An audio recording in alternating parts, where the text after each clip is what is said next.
Hello and welcome to Misaal. My name is Zahed and I'm your host. On this podcast, I talk candidly with the most innovative minds working towards building a better startup economy in Pakistan.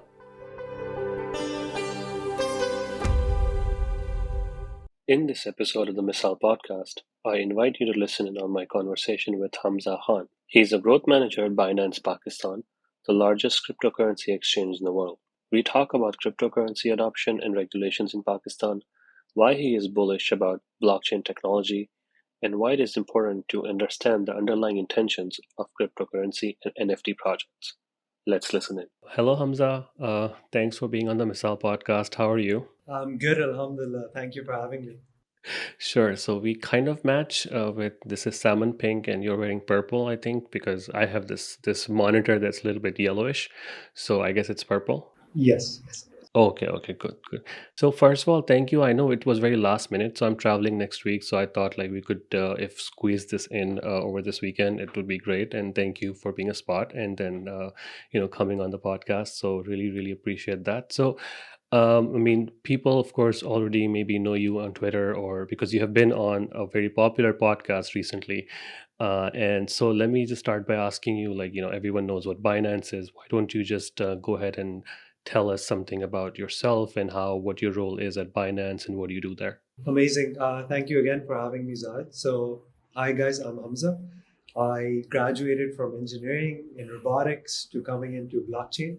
So my journey has been a little bit diverse in terms of getting here, but Alhamdulillah, I was fortunate enough to be introduced to the whole DeFi and crypto ecosystem with my previous startup. From there, I had the opportunity to join Binance, where now I look at everything Pakistan. That being said, could be partnerships, could be sponsorships, and general marketing activities of that nature. So, generally speaking, my role is to bring adoption further in Pakistan, and ideally, I'd like to do that through education. Okay, so I know you mentioned that like you are working a lot on educational stuff. So I'm not gonna ask you to explain cryptocurrency to me because I think that's a very well discussed topic. So what I am going to ask you is like to explain how Binance works. It's an exchange, but how does it work? How does one go about buying cryptocurrency using Binance in Pakistan? Right. Pretty straightforward, I think. With Binance being the globally number one exchange, we do try to be compliant wherever we go. And when we're talking about Pakistan, the current method of getting onto Binance is relatively simple. Just you can create your account using your national identification documents, including your passport, and from there to get started with funds, you can use peer-to-peer trading and get started. So it's as simple as that. Okay, so is it possible to purchase cryptocurrency using a bank account in Pakistan, or do you have to use a debit or a Visa card? So currently it's not possible. And there are majority of reasons for that, but generally speaking, that is not in our control. So how does one go about buying cryptocurrency on Binance? Is it using mostly debit cards or like wire transfers? Right. So as I mentioned, peer-to-peer exchange is, well, what is peer-to-peer? Peer-to-peer is a mission that was put together by Satoshi Nakamoto, the founder of Bitcoin. So the reason why he made Bitcoin was to have a decentralized peer-to-peer network.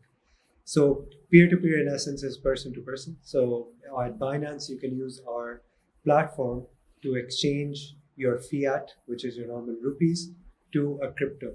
Generally speaking, people usually tend to get stable coins, which are tokens Okay. pegged to the dollar value, and from there use that in further trades such as Ethereum or other native tokens on the platform. Okay. So yeah, so you touched on a little bit on this already. So let's talk about the crypto regulations, especially when it comes to Pakistan. How does that work, and where do you think things are going? Because I know there is there's kind of a hearing happening in April, where they are going to decide if crypto is going to be legal or not. So where do you think that is all going, and what are your thoughts on that? That's a very interesting sort of hearing, and there's certain parties that are sort of aligned with that meeting, and that's not something that we necessarily know too much about.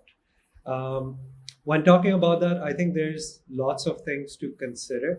in between the last meeting, which was on January, to the one in April, there have been a lot of developments, such as even the Ukraine situation right now, which is really unfortunate, has seen a lot of usage in cryptocurrencies. There has been more understanding within Pakistan. There's talks about gating or walling an exchange, right, as a measure against capital flight. But I mean, it remains to be seen for the parties that will be making that decision on what their narrative is. But at the end of the day, we hope that it's positive, so that this technology is something that's not, left behind by Pakistanis. I mean, when it comes to regulations, so we or I have been, we've been talking about it on Tech Show also a lot. What is going on in terms of State Bank of Pakistan and everything?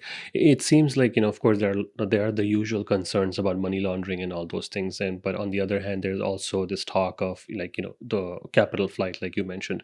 Uh, they don't want dollars to leave the country, etc. When people are buying and selling Bitcoin. But don't you think the fact that Pakistan is like number three in terms of crypto like activity, this is already happening like with or without the government support? Right. So let's break this down, right? So you mentioned number three. I'm assuming that's in terms of adoption, right? Yeah. So when talking about adoption, that adoption is based on a metric that is directly relevant to the purchasing power of the rupee, to the amount of people that actually purchase crypto, right?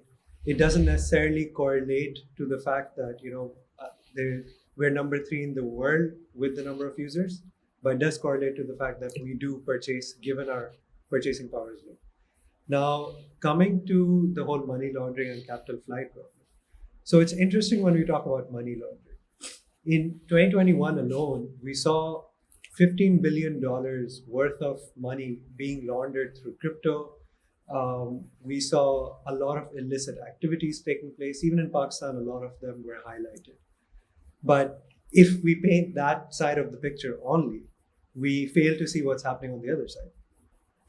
The other side is that the cryptocurrency adoption worldwide has increased exponentially to about 567% last year. That's the growth number percentage of cryptos last year, in which the growth percentage of money laundering or illicit activities has been around 79%. And so far, with Chain Analysis report, we have seen that money laundering or illicit activities are 0.15% of all crypto transactions that have happened. Obviously, this does not mean that it's a good thing. I mean, any sort of It illicit shouldn't happen, activity, yes. yeah, any sort of illicit activity is illicit, right? It's bad. Yeah, Um, so keeping that sort of perspective in mind, I think there can be an argument made for the whole anti-money laundering sort of side, where DeFi, decentralized systems, can come in. So when we talk about the capital flight problem, I mean, that's something that a lot of the developing countries see, right? What are the solutions for that? I mean, that remains up to discussion. There's a lot of smart minds talking about it. There's a lot of people who have solutions for it. But again, do these people get a platform to really talk about it? So when we're talking about Pakistan and putting these sort of um, approaches in view, and then saying, it's still happening. Yes, it would be still happening. I don't think there's a way you can necessarily put a stopper on it. You could embrace it. That is what I would say. You could embrace it, see what it would happen, and take it from there. so you create, of course, content. I know you've mentioned that on other podcasts, Junaid Akram's podcast, that you create content and you are like really involved with creating content, informing people. So do people approach it in a way that makes you feel like they are interested in learning about the technology, the blockchain itself, or do people approach this topic by trying to figure out how to make a quick buck, like, मैं थोड़ा सा पैसे डाल दूं, or I can double my money? What's the intention anytime someone approaches the information related to blockchain or crypto? What in your experience has been, what do people really want to know? No. Right. So this is very interesting. I mean, within Pakistan alone, now that we're talking about Pakistan, we see a lot of sort of money moves, right, in terms of this space. And by that, I mean that a lot of people approach it with the intent of purely to make money. And that's Mhm. not necessarily a bad thing. But considering the Web3 space as a whole, a common Yeah. criticism of the Web3 space as it exists today is how money oriented everything is, right? There's a side that celebrates the ownership, and then there's another side that talks about the outright waste of large amounts of wealth, energy, which breaks the long-term sustainability of the space and the appeal. So in terms of Pakistan, Yeah. I think there needs to be more of a movement towards the whole blockchain instead of crypto. Obviously, there's a Yeah. whole aspect of talent that's being, poached overseas in terms of this emerging space, and we've seen in other Right. spaces as well. So, you know, it's a chicken and egg problem. What do you solve first? So you touched on Web3. So what are your thoughts about Web3 in terms of how everyone has been approaching Web3 so far? Because there, of course, there are very strong opinions on both sides. And for the most part, like it's still very nascent. Like we are still trying to figure out, or a lot of people are still trying to figure out what exactly is the value add for this and why do we need it. um, what do you think is like one thing if someone says, "Hey, can you please tell me just one thing that's different from about Web3 that is not with Web2?" What would you say? Well, the mission it's built on, which is true ownership, Yeah. individual ownership. Everyone gets a piece, and that piece belongs to themselves. I think that's the most important thing within Web3 itself. Okay. So do you think millennials or Gen Zs, do you think they are interested in something like that? Because there was like this movement, I think it's still going on. It's the minimalism movement, right? Less ownership, more of like less waste and all that stuff. They don't want to own things. They don't want to, like, at least physically, right? Like they want to rent their apartments. They don't want to own it. They want to, lease a car. They don't want to own it. And all these things that happen, like culturally, like, behavioral things that happen, like in the past couple of decades. Do you think that is one of the reasons digitally people or millennials now want to own things online as digital assets just for the flex, just to maybe say, okay, this is I own this and I am something now. Right. So this poses a sort of dilemma. I mean, what you signposted as this whole situation where a lot of people are going towards renting and not taking assets into account. I think and that's an aspect you have to see in the larger picture. Why is this happening, right? And that is inflation, be it rising prices, capital being really hard to get by. Um, but when we're talking about NFTs, or let's say crypto assets, and specifically NFTs, so flexing an ape is not necessarily the thing you want to do with this. So there's this article by Vitalik, who's the co-founder of Ethereum, called Soulbound. Would recommend whoever's watching to have a read at it. So it talks about how in games, are you a gamer? I'm not a gamer, no. Acha. So in games Yeah. like such as World of Warcraft and MMORPG games where it's like open world, there exists the concept of soul-bound items, right? So what does soul-bound mean? Soul-bound means items that cannot necessarily be traded, right? Items that are unique to you and can only be destroyed. So when we're talking about NFTs, in this space, if you go the soul bound route, which hasn't been put into practice, which is basically non transferable NFTs, that opens use cases from as simple as proof of attendance, like you attended an event, you attended a class, to having your documentation easily accessible on the chain, not sort of not being able to what do you call it, be changed, because the blockchain is an append only system and you can't really change items that have already been appended. So the soul bound sort of aspect is one aspect to it, one sort of dimension to it. And when we're just talking about ownership, I think when at one side with the traditional markets, if you don't own anything, maybe in this space, owning something gives you a much better benefit in the coming time. So that's sort of like what I have in mind with this sort of space and ownership. Yeah, so I mean, so we're still talking about Web3, and then of course, Mark Zuckerberg comes and introduces us to the metaverse, right? Like, I mean, metaverse obviously it existed before Mark Zuckerberg introduced us to it, but it existed not in the sense that he wants us all to embrace it, right?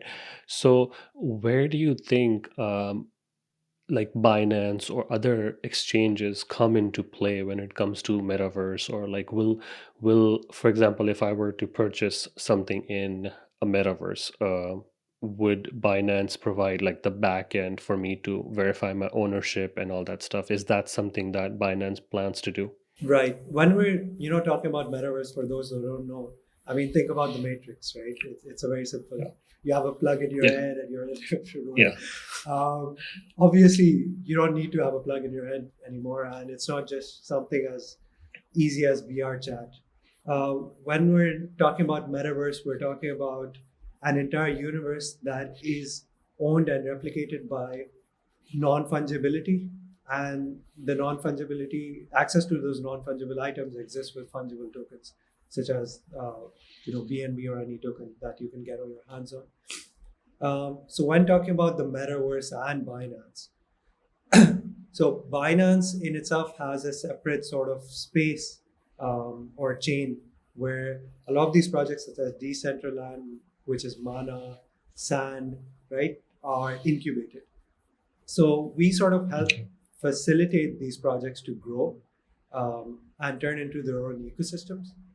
Because at the end of the day, it is a decentralized protocol, and having a centralized authority having control over it doesn't make sense for the end user.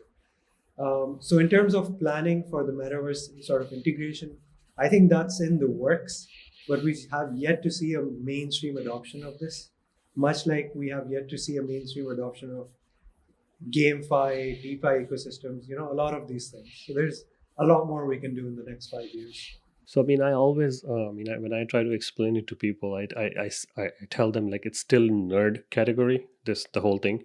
Once it passes the nerd category, then I think the adoption will increase a little bit. It reminds me of very early when I logged onto the internet. I was, one of the only few people who had access to it, and I had to explain it to people what it is. And if they would, hear about it, and they would be like, what? Why do I need to have access to this? Like, why do I need it? But eventually, like, everyone like, logged on, and things happened. So I feel like we might be maybe uh, it's very difficult to describe this, but when you keep throwing at people new things every few decades, it just mind stops working at some point. I think that's what's been happening in the past at least 10, 15 years, where there's so much being thrown at people that they're like, we just figured out social media. We are still trying to figure out how to use social media to our benefit. And now you're suddenly like Web3, right? Like Web2 was, it's not completely matured, and now you're like Web3. So I think people are having this fatigue in terms of what new technologies you're throwing on them. So let me ask you this. um, is there something that if you could change tomorrow, like if you had the power, you would change tomorrow? Like, what is this one thing that you could change? First of all, that's a very interesting observation and something that is very prevalent in terms of, नई नई चीज़ें आ रही हैं and the next day people are just confused. There's Yeah. two things I would sort of signpost here before I give you my answer. Yeah. Number one is this sort of ecosystem, right, has seen meteoric rise even in comparison to the internet, right? Let's say the early 90s were the rise of the internet. We're seeing a bigger trend than we see even now worldwide with crypto. So that's one thing. So there's a bit of FOMO to that side if you want to add to it, right? Coming to your answer, the one thing I would change, right, or the one thing I would sort of push is financial literacy worldwide. Unbanked population in developing countries is a big problem, right?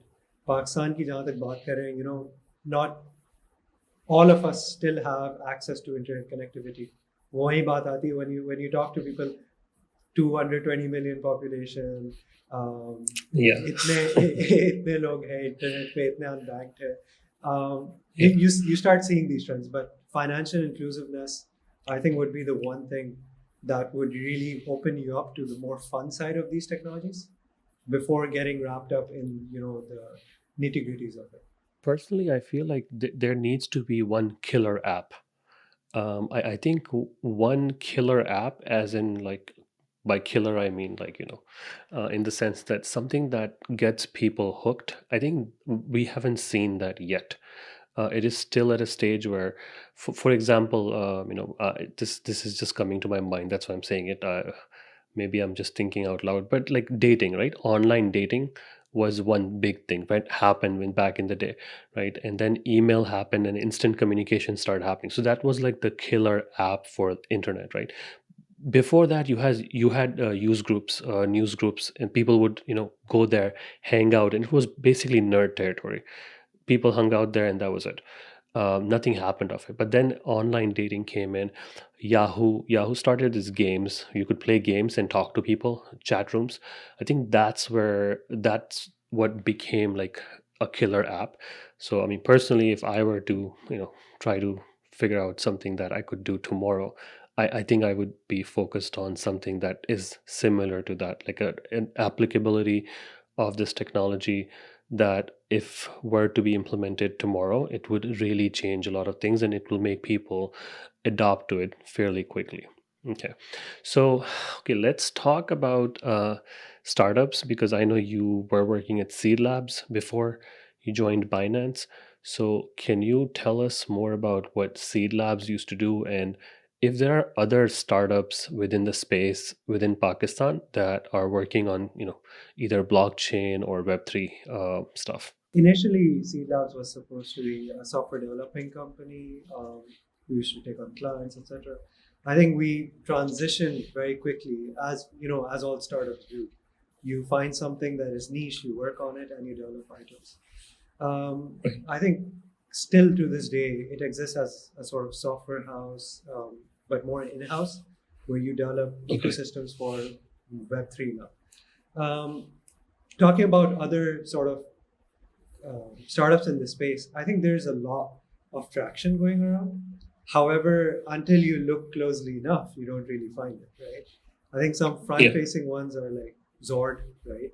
Um, there is activity on an individual level. There is activity on a few groups level, but corporation-wise, you'll see a lot less.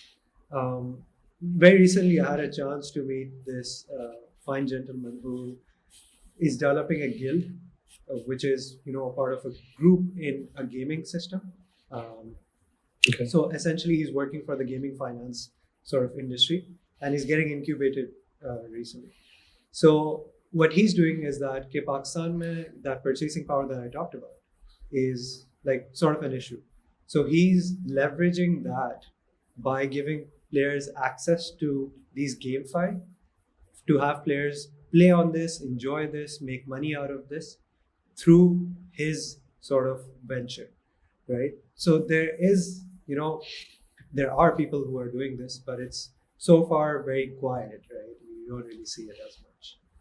Crypto, in terms of crypto, when people look at all these currencies, what do you recommend they do if they want to invest or they want to buy cryptocurrency? Like, of course, everyone says, buy Bitcoin, but and of course, also people say read the white paper of the of whatever project that you want to invest in, but no one really reads a white paper. No one really does all those things. People buy because other people are buying, which is the case with crypto for a really long time. What do you feel are people missing out on when they just buy what other people are buying? Personally, I don't have any recommendations. No financial Okay. advice. I Okay. personally, I'm not a good trader. ठीक है, तो मुझसे ना पूछे. I Okay. have no idea. But generally speaking, uh, there are a few things you can consider blue chips in this space, right? And there are some others you can consider as potential good investments, good projects, right? And talking about this space in general, so I recently came across this one sort of stock listing. So these guys are putting a fund together and listing it on the stock, depending which is backed buy certain cryptos. Say there could be a Bitcoin stock, there could be a group of DeFi ecosystem stocks, and I can send the link later for people to check it out. Are you talking about the U.S. stock exchange, or are you talking about Pakistan? No, no, I think I believe it's US, but there's this Okay. organization that sort of list these stocks, right? Okay. Okay. Yes. Yes. Yeah. Based on cryptos. So that is one interesting aspect. If you're a stock trader, you might want to check that out. Um, Generally speaking, if you want to get into the space, you kind of want to champion uh, an ecosystem per se. जैसे हो गया Polkadot, they can be Binance, they can be Ethereum, right? You can look at perhaps say Ethereum's new proof of work to proof of stake transition, right? Consensus algorithm. You could get very complicated, right? Or you could be Yeah. something as simplistic as, hey, Binance is the world's biggest exchange. कुछ तो सही कर रहे होंगे, right? And get their Yeah. native token. So there are many sort of ways to go about this, but the one thing I would never recommend to people is go on to listen to what others say, right? Okay, buy this, buy that. I think it's imperative, at least at this stage, for the person or the concerned individuals to learn about the space, then invest rather than hearsay and just putting your hard-earned money to waste. Where do you see Binance in Pakistan going? Like, what are some of your goals? I know you talked about education and information and all that, but what is the bigger goal here? Is the bigger goal here to be like, one of the, of course, it's one of the first, exchanges to be in Pakistan, having employees in Pakistan.